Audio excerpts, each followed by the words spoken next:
Hello students, पिछली video में मैंने आपको बायोट-सावर्ट लॉ करवाया था। तो बायोट-सावर्ट लॉ में आपको बताया था डीबी यानी स्मॉल मैग्नेटिक फील्ड वो होता है KI/DL sin theta upon R square. ये डिटेल मैंने आपको करवाई थी और ये बहुत इंपॉर्टेंट है, लगभग हर साल आता है बायोट-सावर्ट लॉ। देखो ये कंप्लीट आपको मैंने करवाया, इसको पक्का कर लो बिल्कुल। तो आज करवाएंगे right hand thumb rule. Right hand thumb rule देखो, जैसे किसी कंडक्टर को ऐसे पकड़े राइट हैंड में इस प्रकार से, तो अंगूठे की डायरेक्शन में तो करंट हो। तो बायोट-सावर्ट लॉ में यही बताया था कि करंट जहाँ भी है वहाँ पे मैग्नेटिक फील्ड भी होता है। तो right hand thumb rule magnetic field की डायरेक्शन को बताता है। तो जैसे कंडक्टर को ऐसे पकड़े कि जो करंट की इलेक्ट्रिक करंट की डायरेक्शन है वो थंब की डायरेक्शन में हो, इस प्रकार आगे की तरफ, ऐसे आगे की तरफ हो।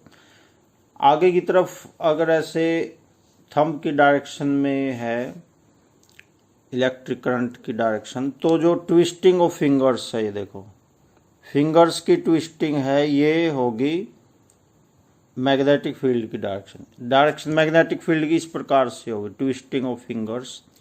ट्विस्टिंग ऑफ फिंगर्स ऐसे है, ऐसे इस प्रकार से, ये ट्विस्टिंग ऑफ फिंगर्स है, ये डायरेक्शन होगी इलेक्ट्रिक करंट की, सॉरी उसकी मैग्नेटिक फील्ड की, और थंब की डायरेक्शन इलेक्ट्रिक करंट की। ये देखो ये इसने दिखाया हुआ है, ये है राइट हैंड थंब रूल। अब मैक्सवेल्स कॉर्क स्क्रू रूल देखो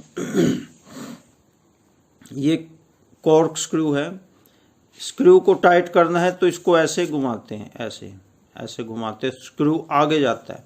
तो जिस डायरेक्शन में स्क्रू जाएगा, आगे जाएगा स्क्रू, तो वो तो डायरेक्शन होगी इलेक्ट्रिक करंट की, और ऐसे घुमाते हैं जिस डायरेक्शन में, वो होगी मैग्नेटिक फील्ड की।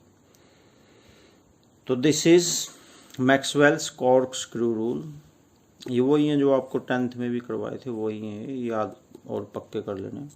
तो नेक्स्ट है magnetic field at the centre of circular loop. अब जैसे देखो ये सर्कुलर लूप है, ये एक ऐसे सर्कल में है, सर्कल में, तो ये डायरेक्शन है क्लॉकवाइज डायरेक्शन इलेक्ट्रिक करंट की, ऐसे ये वाली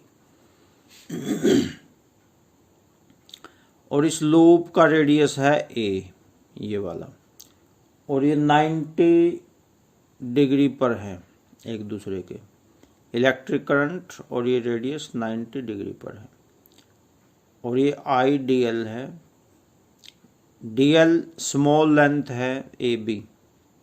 इस पूरे लूप का एक पार्ट ले लिया छोटा सा AB, और उसकी डायरेक्शन है, उसकी लेंथ है DL। तो बायोट-सावर्ट लॉ से देखो μ0/4 पाई, ये करवा था आपको Biot-Savart law. Sine theta sine 90 हो जाएगा, साइन 90 की वैल्यू 1 होती है, साइन 90 की वैल्यू 1 होती है, तो 1 मल्टीप्लाई में लिखने की जरूरत नहीं होती।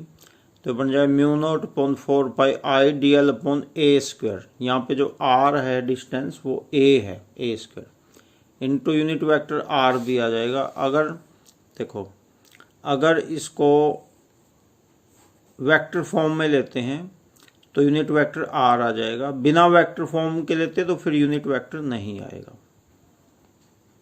तो ये dB की वैल्यू है, dB की वैल्यू का मतलब स्मॉल मैग्नेटिक फील्ड। तो अगर B की वैल्यू चाहिए, B होता है dB का integration, B is the integral of dB। जैसे x होता है dx का इंटीग्रेशन x होता है, उसी प्रकार से dB का इंटीग्रेशन b होता है। तो dB की वैल्यू यहाँ पे, ये देखो ये वाली वैल्यू यहाँ रख दी, μ0/4 पाई IDL/a²। डिस्टेंस जो r है वो यहाँ पे a है। अब इंटीग्रेशन में आपको पता ही है जो कांस्टेंट है वो बाहर आ जाते हैं, μ0/4 पाई और a², ये सारे के सारे कांस्टेंट है, ये बाहर आ गए। DL कांस्टेंट नहीं है, ये अंदर ही रहेगा। तो अब देखो dl का इंटीग्रेशन l होता है, जैसे dx का इंटीग्रेशन x होता है, dv का इंटीग्रेशन b होता है, ऐसे dl का इंटीग्रेशन l होता है। और लेंथ ऑफ सर्कल का मतलब सर्कल का एक चक्कर में कितनी लेंथ होती है, 2πr, यानी सरकमफ्रेंस ऑफ सर्कल का फॉर्मूला 2πr होता है।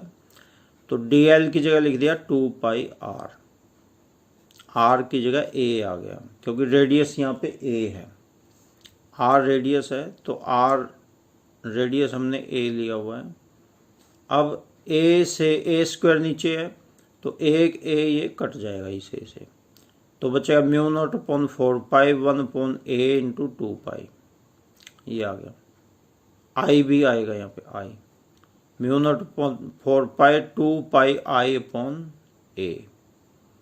अब ये एक टर्न का है ये मैग्नेटिक फील्ड, यानी एक टर्न का, जैसे एक टर्न कहाँ से बनी, यहाँ से शुरू होके ऐसे एक चक्कर का है ये, टर्न का मतलब चक्कर।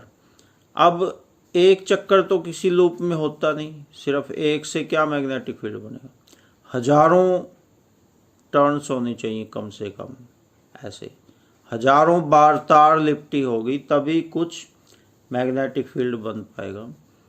तो एक का है ये वाला, एक का, तो n नंबर ऑफ टर्न्स अगर हैं, एक का ये है तो n का चाहिए तो इंटू n हो जाए, मल्टीप्लाई हो जाएगा n।